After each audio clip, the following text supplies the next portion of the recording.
मध्ये तुम्ही आलेला आहात, वेगवेगळ्या ठिकाणची पाणी केलेली आज वाल्ल्यासारखी मोठी एक समस्या आहे, ती देखील तुम्हाला लोकांनी सांगितलेली आहे. काय याच्यावर तोडगा निघणार आहे? काय बघूया, आज दुपारी 2 वाजता नॅशनल हायवेवर मीटिंग आहे, त्याच्यातून कळेल. तर एक महत्त्वाचा मुद्दा आहे, लोकप्रिय घोषणा हे सरकार करते आणि त्याच्यामुळे सरकारवर कर्जाचा डोंगर उभा राहिलेला आहे आणि त्याचा ताण हा जनतेवर पडतोय.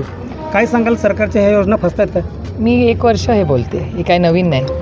तुम्ही अनेक वेळा माझी बाईट घेतलेली आहे. महाराष्ट्राची आर्थिक परिस्थिती बद्दल मी गेले 1 वर्ष सातत्याने बोलत आले आणि महाराष्ट्र प्रचंड आर्थिक अडचणीत आहे हे वास्तव सगळ्यांनाच माहिती आहे. आणि हे म्हणजे मी स्वतः 2023-24 पासूनच हे सातत्याने बोलते.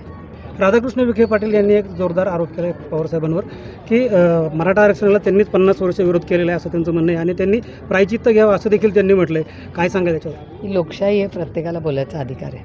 दुसरं आहे की पश्चिम महाराष्ट्र आणि मराठवाड्यामध्ये 2 दिवस झाला खूप पाऊस पडतो आहे आणि ते खूप मोठं नुकसान झालेलं आहे.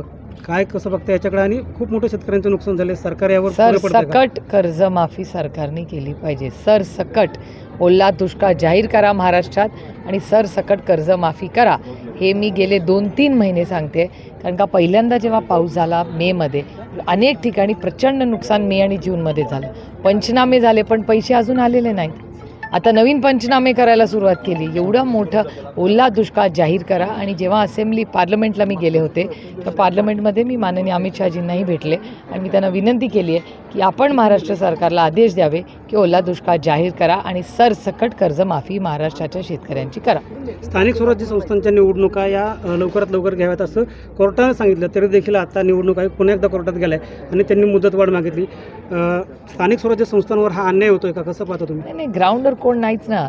जिल्हा परिषद, नगरपालिका, जो हक्काचा माणूस असतो, जो हकेला 24 तास त्यांच्याबरोबर असतो, तो जागेवरच नाही आहे. त्यामुळे हे दुर्दैव आणि पूर्णपणे सरकारचं अपयश आहे. यामुळे स्थानिक स्वराज्य संस्थांचा जो विकास आहे खुंटला आहे असं तुम्हाला म्हणायचं काय वाटतं? नाही, तो खुंटलाय निधी नाही म्हणून सरकारकडे. महाराष्ट्र सरकारचा हा जो कारभार आहे तोच चुकतोय. सातत्याने नक्की पैसे कुठे जात आहेत, कुणाकडे जात आहेत. तुम्ही आता भगिनींबद्दल बोलला, पण 25 लाख लाडक्या बहिणींची नावं यांनी काढून टाकली आहेत. का काढून टाकली पण 25 लाख महिलांची? हा अन्याय आहे त्या महिलांवर. याची माहिती आम्हाला महाराष्ट्राला मिळाली पाहिजे ना, की काय कशामुळे तुम्ही 25 लाख महिलांना काढून टाकलं, याचं उत्तर पाहिजे आम्हाला.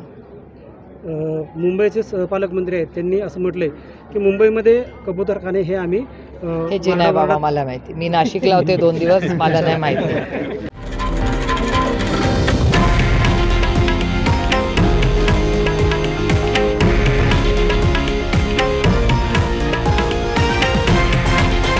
हे आहे देशातील नंबर 1 न्यूज नेटवर्क आणि आपण पाहत आहात TV9 मराठी, एकमेव.